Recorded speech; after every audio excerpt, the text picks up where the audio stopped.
So here's the thing. We've got about 12 minutes. I know that you're all absolutely burning to see the pitches. So what I want to do is I want to prepare you a little bit for it. And I want to take you on a little bit of a ride, a wild ride into the future. And I want to turn you into what we like to call, you will see this in a second, a practical futurist. So 12 minutes to go. Here's my first question for you. As you're thinking about the future, think about a little bit, what is it you would write into this sentence? The future is blank. What do you put in there? You know, like for my friends here who are on the Zoom call with me on the back end, just throw it into chat. I'm just curious to hear how you define the future. And let me tell you, typically, yes, Dia, the future is ours. Amazing. The future is revolution. So you're getting epic. Jesse says scary. Exactly. So here's the thing. The future is all of the things you're saying, because the way we like to look at the future, and I think this is an important thing to understand, is that the future is what we like to call a paradox. On the one hand, the future is amazing. On the other hand, it's scary, and it's at the same time amazing and scary. But also, if you're thinking about the future, if you want to predict the future, you realize that the future, on one hand, is unwritten. We get to write it every single day. And as Dominika said, it's in everybody's hands. And on the flip side of that, when you look at technology, of course, you can see the early inklings of the future. And that's what we're going to explore today. Another way to think about this is this. If you're standing somewhere here, where the little red dot is, this is your today.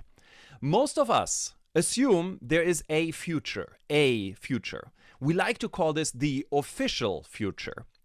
And, you know, many of you understand that that official future probably isn't linear. It is exponential. But still, there is a future. Now, what we have learned in the futurist community for 50 years is that that's actually not quite right.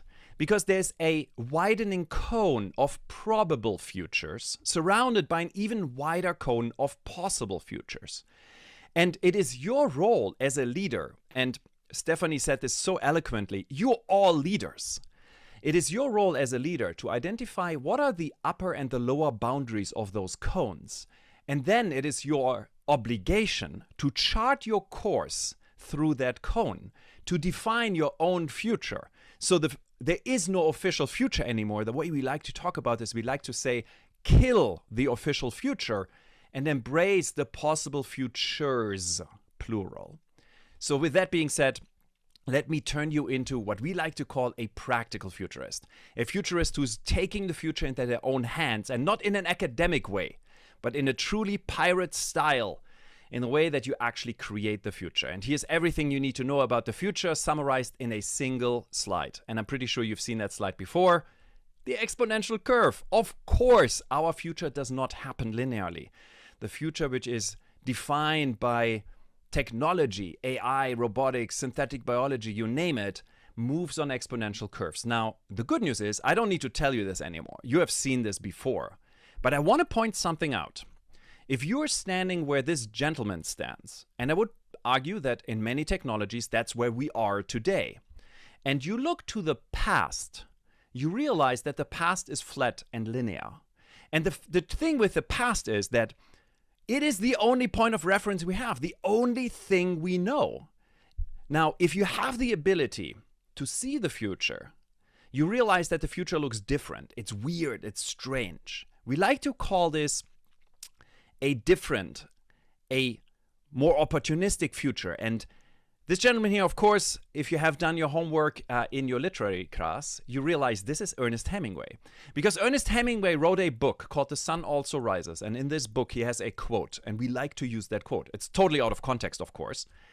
We like to call it the Hemingway law of motion. And it describes our future so well. The short version of the quote is this: gradually and then suddenly. Because the future feels like for a long time when you look at the technology, nothing happens. And then suddenly out of nowhere, it comes and explodes. Which means that it is incredibly important for us to become really good at reading, at seeing the early parts of that curve. And most of us are not good at it. We like to call this weak signals. Amy Webb wrote a book about this. Another way to think about this is we like to call this, and this goes back to the historian Fernand Braudel, the thin wisps of tomorrow.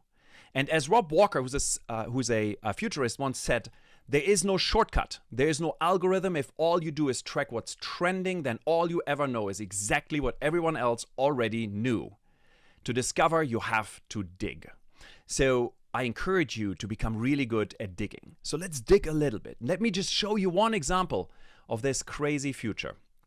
And when we talk about the future, when we talk about exponentials, we need to talk about computers.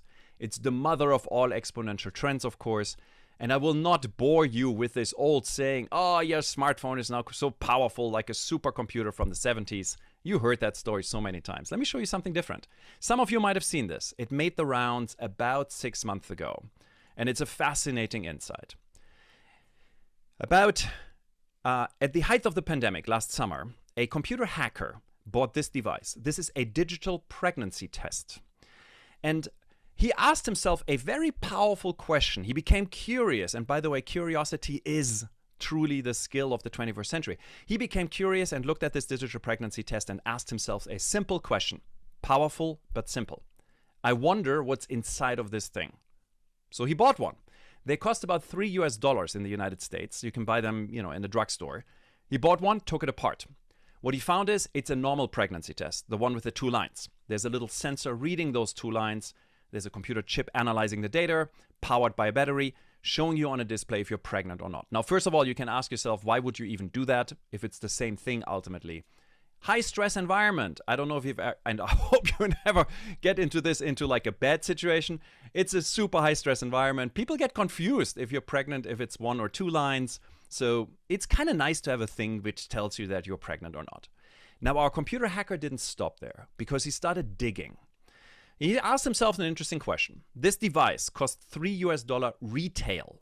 So clearly, it's much cheaper to manufacture, right? Because you need to manufacture it, you need to bring it to a distributor, that distributor needs to sell it to a drugstore, etc. So this thing can't be that expensive to manufacture. And he asked himself a powerful question, which is, I wonder how expensive is the chip on this device, the little computer, and how powerful is it? And what he found is that this chip, and I just say this one more time, this is a throwaway device. You use this one time. The chip on this device costs $50 and has the raw compute power of the original IBM PC. The very device which essentially created Microsoft. So now we're living in a world where a $50 device, which you throw away after using it once, has the same power as the computer which gave Microsoft its head start. And of course, because we're computer hackers, we put the computer game Doom on there. So next time you're waiting for pregnancy results, you can play a round of Doom. Now, you might look at this and say, this is funny, and it's crazy how far we have come. But here's where it gets interesting. When you look at the history of computing, computers used to be roomfuls of electronics. They used to be massive mainframe computers. And then they became smaller, and they became so small that you can put them on your desk. And then they became smaller, of course, and you can put them into your backpack. And then they became smaller, and you can put them into your back pocket. And now, as my friend Alan Worth-Brock likes to say, they become so small and so cheap and so abundant that they become ambient. And this is fascinating because the moment you get into a world where compute becomes ambient, the world changes one more time. Because every single time we went from one form factor to the next, the world changed dramatically. The companies which dominated this world changed. Way back, mainframe computers dominated by IBM. PCs, of course, dominated by Microsoft. Your handheld devices, your phones, dominated by Apple and Google. And now we're moving into a world which I guarantee you will not be dominated by Apple and Google anymore. There's a whole new playing ground coming up for us. So if you're starting a company, there's an opportunity. And society changes. Mainframes could only be used by big companies. They were so big and expensive. PCs were used by all companies. The web was used by the middle classes. The smartphone, of course, is used by everyone all around the world. And now we are living in a world where compute has become a systematically important part of fabric and part of the fabric of society. The world changes. And that is the reason why I want you to walk through the world with open eyes and keep your eyes peeled to the stuff which makes you say, huh, isn't that interesting? And when you look for weak signals, the early indicators of change, of course, as a pirate, you now see them everywhere. Anything from augmented virtual reality, AI, of course, the blockchain, like the stuff we're doing with space technology, genetics, the sheer fact that we have a vaccine to a global pandemic less than a year after the pandemic breaks out is just marvelous. 3D printing, you name it. So the question then becomes, how do you become the world's best signal spotter? And it's essentially 5 things you want to do. And this is what I encourage you to do. Build this into your routine. There's something we like to call the act of active noticing. Being able to just see these things, see a pregnancy test and ask yourself, well, isn't that interesting? Look for the peculiar behaviors. Look for people doing stuff out of the extraordinary. That allows you to see. Isn't that interesting? Becomes your best friend. Once you're doing this, you want to stay with the flow. You want to revisit these stimuli. You want to keep digging. Once you start digging, you want to keep your curiosity. You want to seek out weak signals all the time, not just like find one and then be done with it. And lastly, the 2 important factors here is that you want to have strong insights. You want to have beliefs, but you also want them to have them weakly held, meaning you alter them when you get new data. So don't be dogmatic. And lastly, this is important. Keep a distance, maintain a level of objectivity, because it's very easy to get sucked into the vortex of exponentially accelerating technologies and be a little too early. So 5 factors which I think are really important for you as a futurist. And then once you see these signals, measure them according to these 5 signal indicators. Frequency, how often do you see a signal? Is it just once or do you see it over and over again? Strength, is it coming from a reputable source, let's say a researcher, or does it come from like a random dude's tweet? Directionality, is it building on top of each other? So are these signals building and creating a bigger narrative? Maturity, how mature is the underlying technology? Is this in the lab? Is it in research? Is it probably being used? And lastly, spread. Do you see the signal spreading from one industry or sector into other industries and sectors? And of course, lots of the pitches we're seeing today fit beautifully into this framework, because you can now start mapping those out. Now, my friends, here's the important thing. The future is unwritten. It is on you to create the future every single day. It is beautiful, but it's also an obligation, because if you don't write the future will happen to you. And that's a very, very bad position to be in. So go out, hiss the pirate flag, and create the future you want. With that being said, Stephanie, let me bring you back and see if we've got some questions. That was amazing. Thank you so much, Pascal, for telling us how to be, or showing us how to be a practical futurist. Great insights. Because we're heading towards the pitches and we're going to run late if we're not going to speed up. But I have one question, because you mentioned you've been around for a long time. So I would call you kind of a senior Moonshot pirate, if you would like that. We can give you that hat if you want to. A personal question, because you gave us a great insight in like a lot like where the future is going to go, tech, a lot of like terms I think which will be important for the work for the Moonshot Pirates. But is, as a senior Moonshot Pirate, if you go back to your 15-year-old self, to your 15-year-old Moonshot Pirate, is there one personal advice you would give your 15-year-old Moonshot Pirate?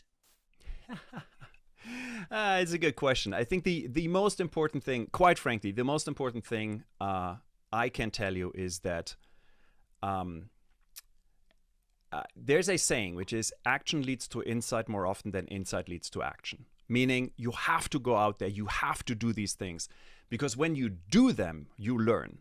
And if you just sit back and ponder and think about, very often you don't actually learn all that much. So my encouragement for you is, as a true pirate, get on your barge, get on your ship, hiss the flag, and go out there. You can't sit on shore and just wait and ponder what you could possibly do. So truly, my 15-year-old self, like, go out there, just try things out. If it doesn't kill you, it's totally fine to do it. Just take the risks.